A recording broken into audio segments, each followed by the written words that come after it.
ভোটের দিনে প্রার্থীদের জন্য কড়া নির্দেশিকা জারি নির্বাচন কমিশনের। ভোটের দিন প্রার্থীদের চলাফেরায় কড়া নিয়ন্ত্রণ আনলো নির্বাচন কমিশন সূত্রে খবর, সকাল 6টা থেকে সন্ধ্যা 6টা পর্যন্ত কোনো প্রার্থী নিজের এলাকার বাইরে যেতে পারবেন না। শুধু তাই নয়, ভোট চলাকালীন প্রত্যেক প্রার্থীকে নিজের বিধানসভা এলাকাতেই থাকতে হবে বলে স্পষ্ট নির্দেশ দেওয়া হয়েছে।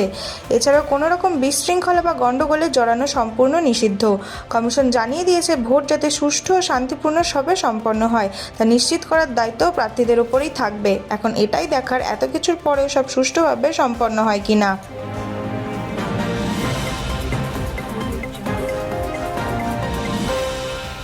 ভোটের আগে রাতে উত্তপ্ত নন্দীগ্রাম, পাল্টাপাল্টি অভিযোগে চড়ছে রাজনৈতিক তরজা।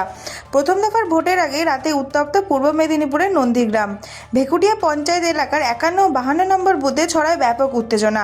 তৃণমূলের অভিযোগ, তাদের দলীয় কর্মীদের বাড়িতে হামলা, ভাঙচুর ও লুটপাট চালিয়েছে বিজেপি কর্মীরা। যদিও এই অভিযোগ সম্পূর্ণ অস্বীকার করে বিজেপি। উল্টে বিজেপির দাবি, তাদের এক কর্মীকে মারধর করেছে তৃণমূল সমর্থকরাই। এরই মধ্যে আজ এলাকায় যান তৃণমূল প্রার্থী পবিত্র কর। সেখানে গিয়ে তাকে বিক্ষোভ দেখান বিজেপি কর্মী সমর্থকরা। শোনা যায় চোর স্লোগানও। ভোটের মুখে উত্তেজনা কতটা প্রভাব ফেলবে নির্বাচনে, এখন সেটাই বড় প্রশ্ন।